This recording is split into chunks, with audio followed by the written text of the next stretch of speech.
and I'll be starting my reaction in 1-0 and go.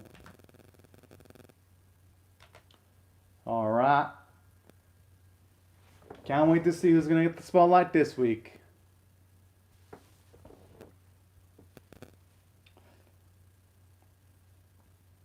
Holy.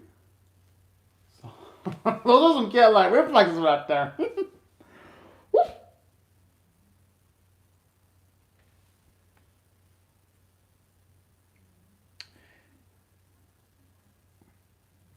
And you know the scary part about this guy with the bow and arrow? Usually in animes when characters got their eyes closed, they can take things up to a level further beyond once they open their eyes.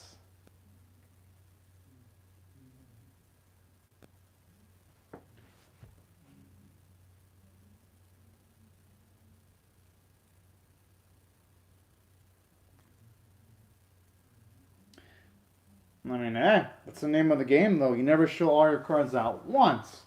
So you have to really try to strike whenever the opposition's got their guard down.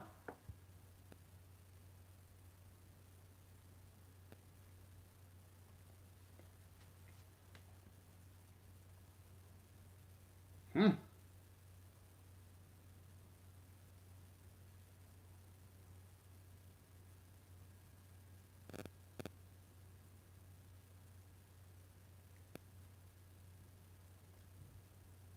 Huh.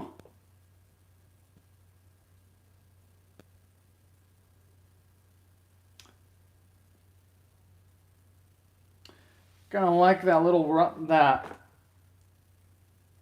reference, at least to some of the things that went down in episode 17 there.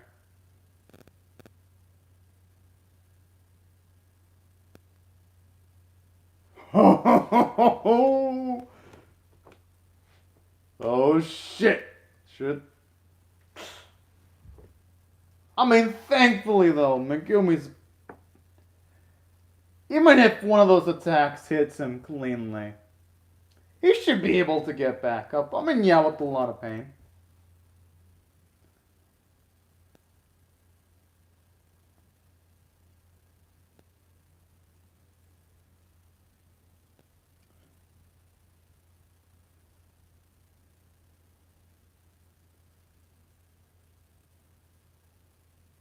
I mean, hey, Megumi's just telling how it is, though. I mean, how else would he want him to? Would he want him to be calling doping? Self-enhancement? Or artificially increasing your own strength? I mean, they're really... Yeah, there's multiple alternatives to calling doping something else, but nothing beats the term doping, at least in my opinion. Gets the point across perfectly. Speaking of which...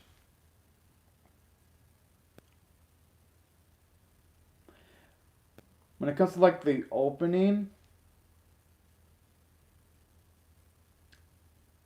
I'm actually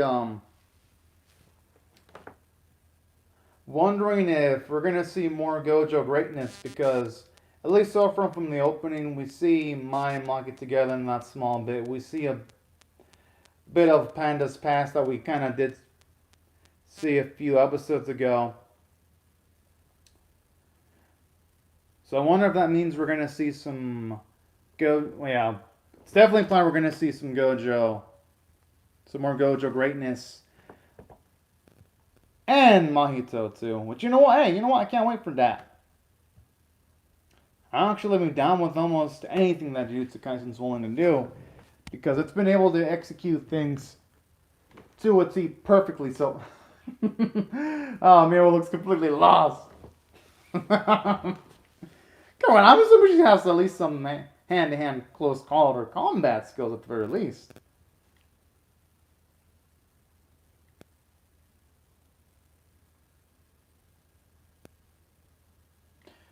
But regardless, I'm assuming she's still got to be somewhat of an asset, though.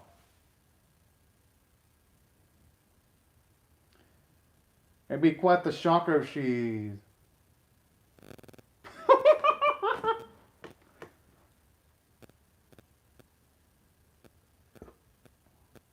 The fuck? Oh.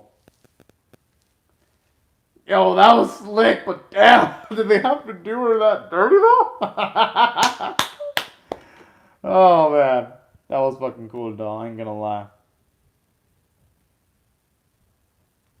And I actually do like that about Jujutsu Kaisen. It gives it like the nice psychological factor too.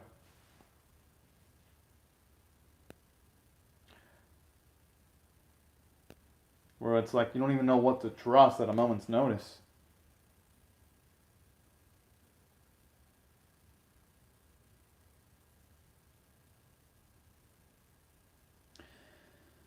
That's seeming pretty dang shifty right now, if you ask me.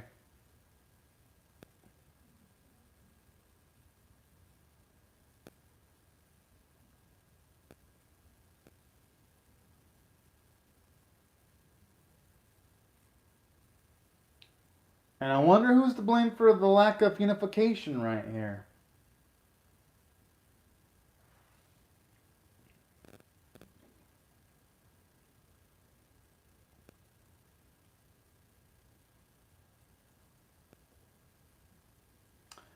Oh.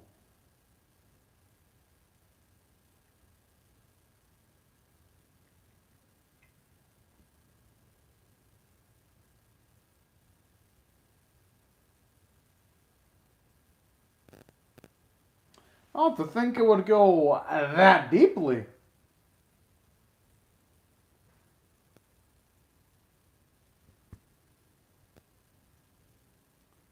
What a calculator motherfucker. You know what? Normally when it comes to like cursed spirits, I normally don't want to see him die, but this old man is the exception. I wouldn't mind seeing his head roll. I would actually welcome it. I don't think any freaking backstory, if they do give that man one in the future, is gonna make me like this man. Oh.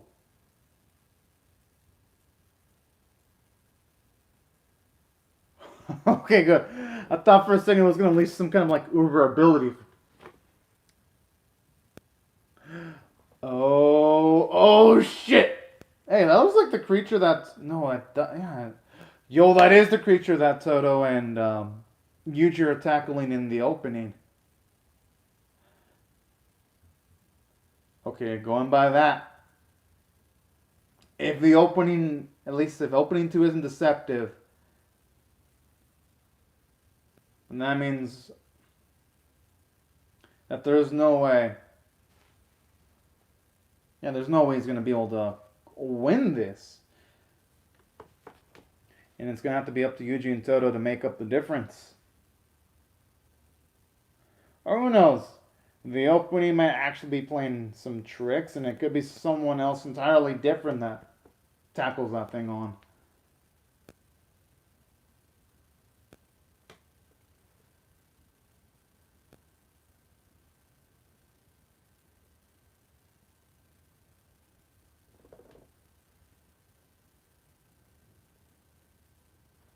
Hmm.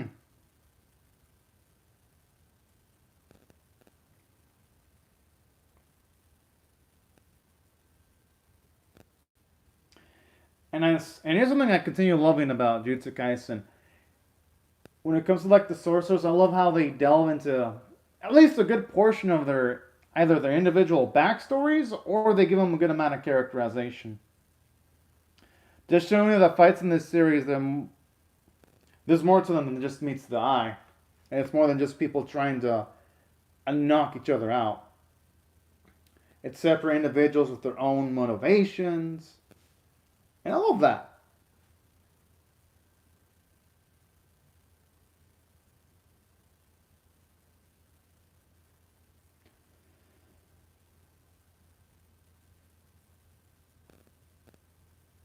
And the way he just says it so motherfucking casually, too.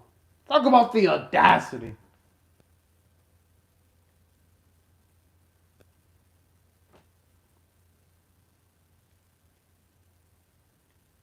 Okay, this guy needs to be motherfucking humbled in that case.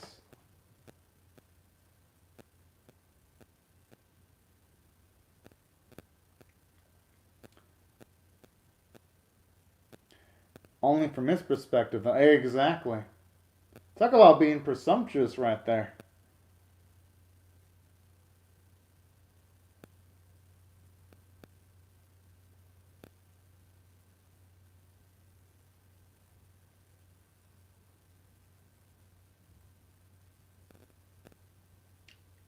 What he's gonna say? Oh,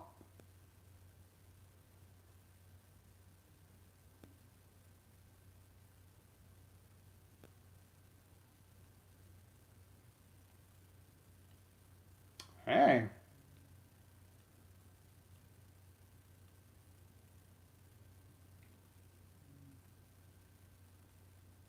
And nothing wrong with what Megumi wants to do too.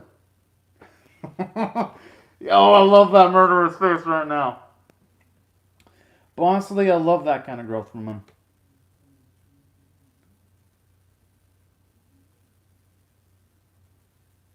Yeah, considering the amount of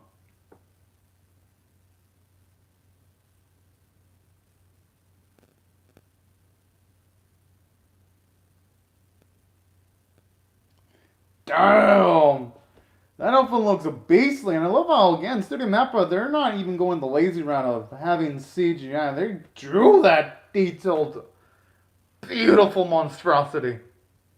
Yo, even the water sound. So honestly, it's so rare to see water animation actually hand drawn nowadays. Most of the time, it's just been CG. Most of the animes I'm watching, my goodness.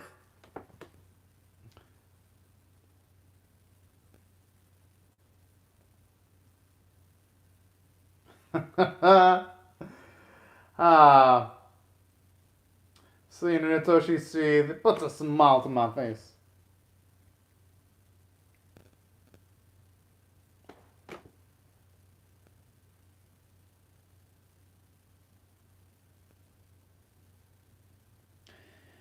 He may say, "Oh, I was about to say maybe saying that, but Megumi can't afford to lose either."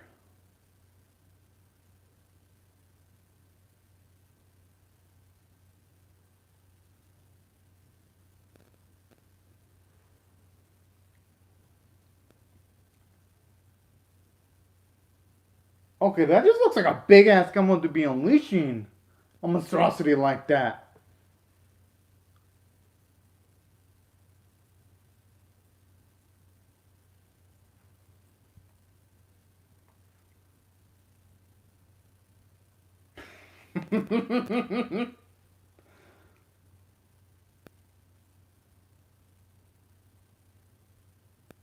Could be.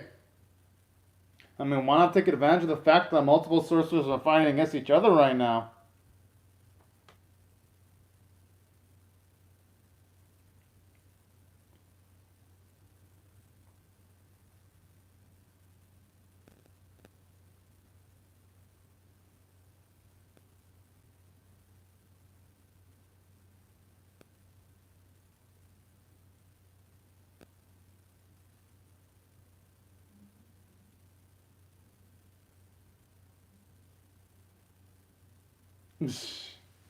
Of course, you were considering Churros was introduced. She seemed to have a lust for money.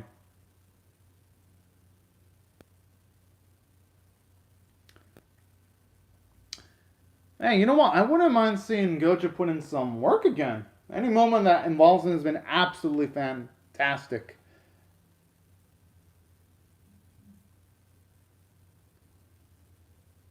Although that's if they can even show up in time.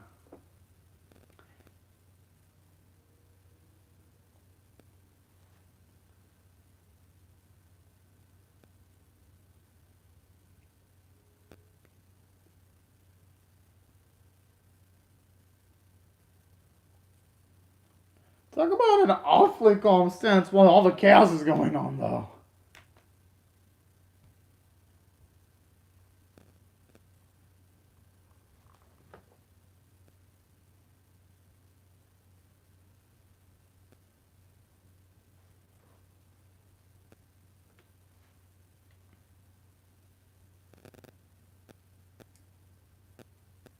Wonder wins by coat racks.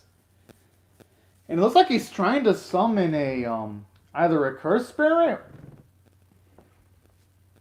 Or that's my guess because, or is he trying to trap them in some kind of environment so that they'll be slaughtered by that creature, to getting rid of their escape? That could also be my guess too.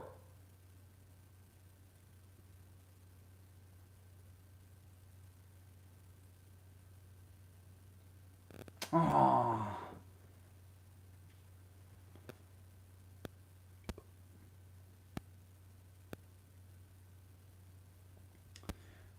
But you know what? In a way,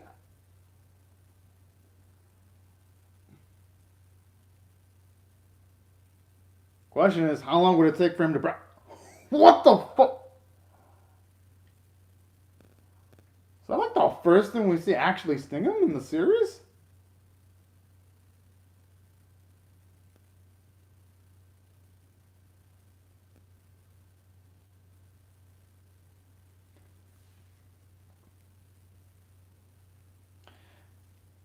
Kind of worried that the Gramps is gonna try to go inside of there, though.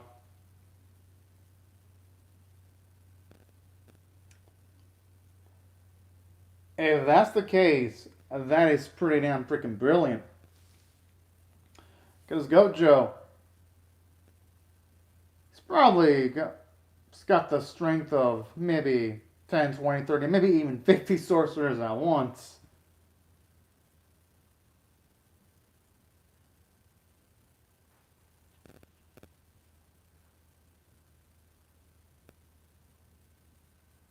I just hope that Allman doesn't do anything freaking shit. Try to do anything shifty towards the Yuji while they're inside of the Vel. Because I wouldn't put it past him.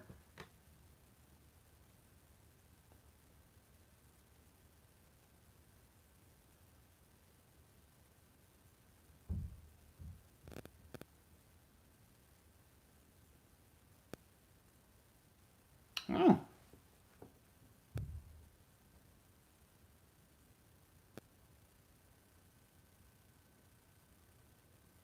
Yo, I wouldn't mind actually seeing the old man actually flex a little bit.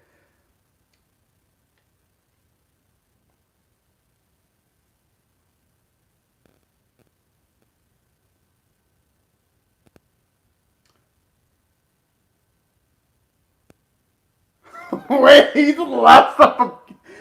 He'd be like the last guy I would expect to be fucking having a guitar. What the fuck? That is awesome, though. Okay. Okay, you know what? I might actually start liking him now.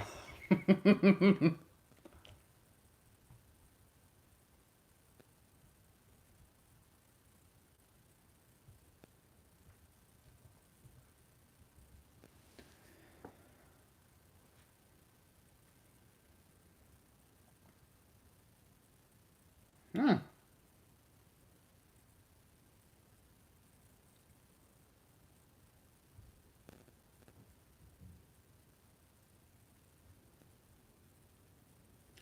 Yeah, that thing looks like it got a mega upgrade, though.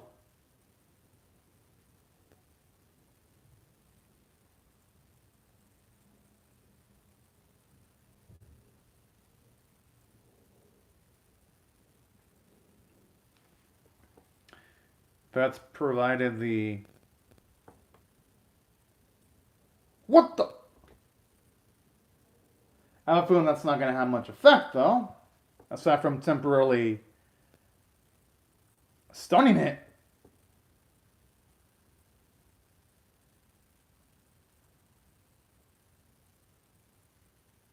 Shit, where's Soto and Yuji when you need them?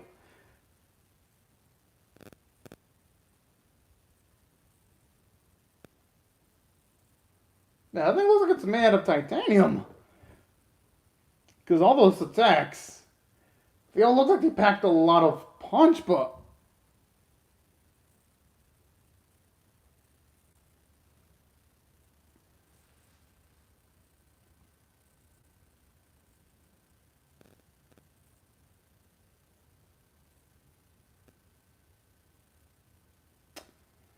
Uh huh, sure, sure.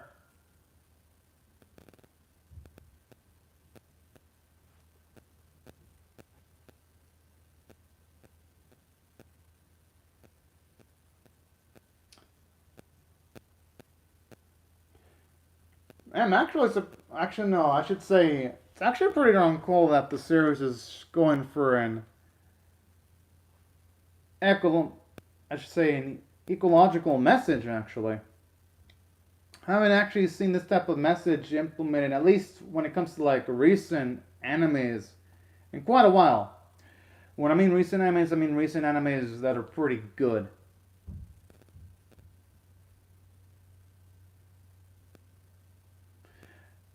And I like I hear they actually give some of the cursed spirits a bit of their own personality too, showing you how some of them try to justify in their own way and killing humans and sorcerers. So yeah, you know what? I actually dig this because at least with Jujutsu Kaisen, it shows you that even the cursed spirits have their own justifiable reason as to why they'd be opposed to humans too. It ain't just fighting for the sake of having a cool fighting scene. And hey, you know what? I absolutely respect that. Now, as for the episode itself, considering considering the fact that of all the everything that the episode has accomplished so far, I'm definitely gonna rate this one an 8.75 out of 10 because I was actually pretty damn shocked about the guitar scene in the series because, for one, that's the type of quirky humor I wasn't expecting from a character like that. I thought when he was about to show off the stuff, I thought he was gonna like have a much more, I should say, a much more formal style of fighting with utilizing blades or even just fist or something, but not a freaking guitar. So that was actually quite the shocker right there. And that's the type of unexpected humor I'll actually like to see. And then plus, this episode elevated the stakes by making sure that they can't use Gojo as a get out of jail free card. And he's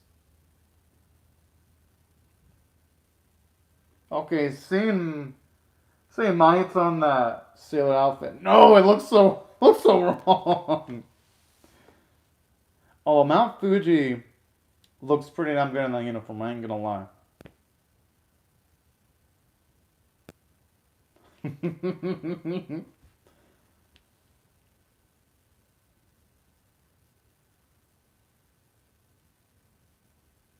Hey, you know, I wouldn't actually mind seeing a slice of life spin-off of Jujutsu Kaisen with some of the cursed spirit characters acting as freaking high schoolers.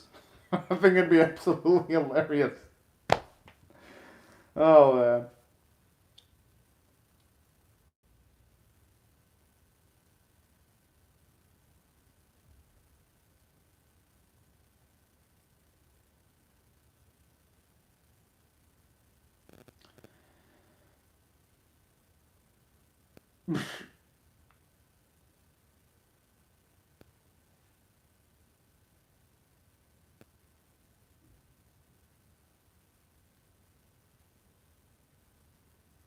Hey, you know what? I could ship this. Even though it's creepy as fuck. Oh. Oh, okay.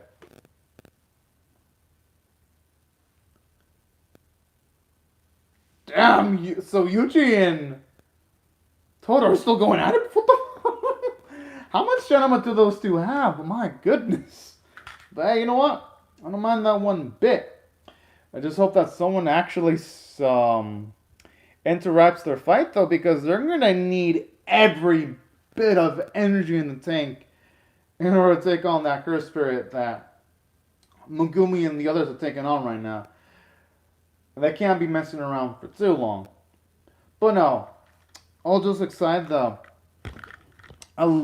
That's the reason why I love it from a story standpoint because out of all the episodes, this one has the most stakes because in some of the other fights, we've always had, say, someone like Nanimi or Gojo, they're around our main characters, able to help him at the moment's notice, and it's like, it always gives you like the vibes of, you know what? They'll probably help bail out the main characters. This week, it ain't the freaking case. With Gojo trapped out, the kids are going to have to fend for themselves for the most part, and I do like that. It's gave me some nice horror vibes that some of the other Jujutsu Kaisen episodes haven't given me as much. Some of them have, though. Don't get me wrong. But, damn, this one, it delivered on that front. And aside from that, I actually do like the character moments here. We actually get to find out a bit more about the opposition that Megumi was going up against. I thought that was actually pretty damn freaking cool.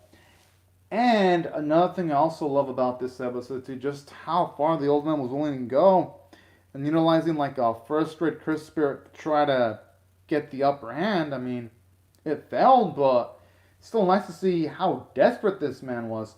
But at the same time, I do love the characterization he gave him because he's actually willing to throw down his life to protect the students.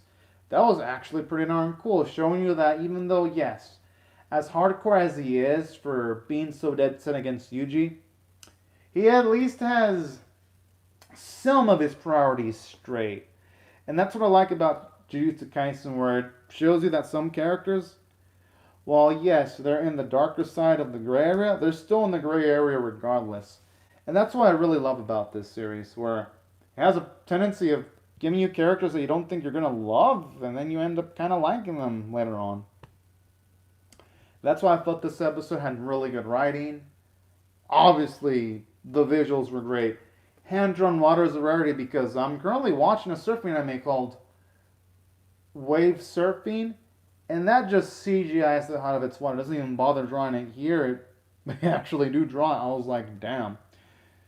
It's kind of crazy how Studio Mappa is rendering water better than a surfing anime is. That just boggles the mind. And on top of that, a lot of noteworthy sequences too in the episode.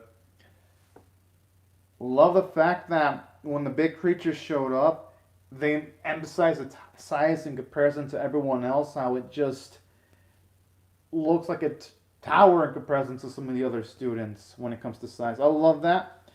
Makes the students feel, it gives them an underdog kind of vibe. And that's what I thought it worked from a visual standpoint. Artwork was really beautiful, too.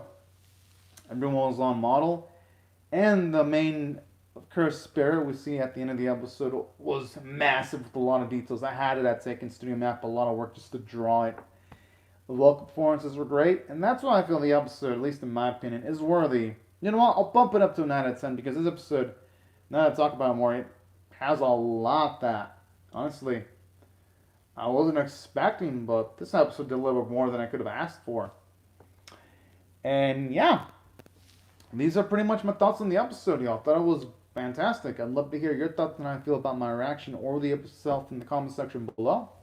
Hope y'all rate the video, share it, comment, subscribe, and I'll see y'all later if you come back for more because I'm definitely going to be reacting to episode 19. And I recommend y'all subscribe if you don't not want to miss that. But anyways, thank y'all so much for watching my video, y'all, and have a fantastic day, everyone. Bye-bye.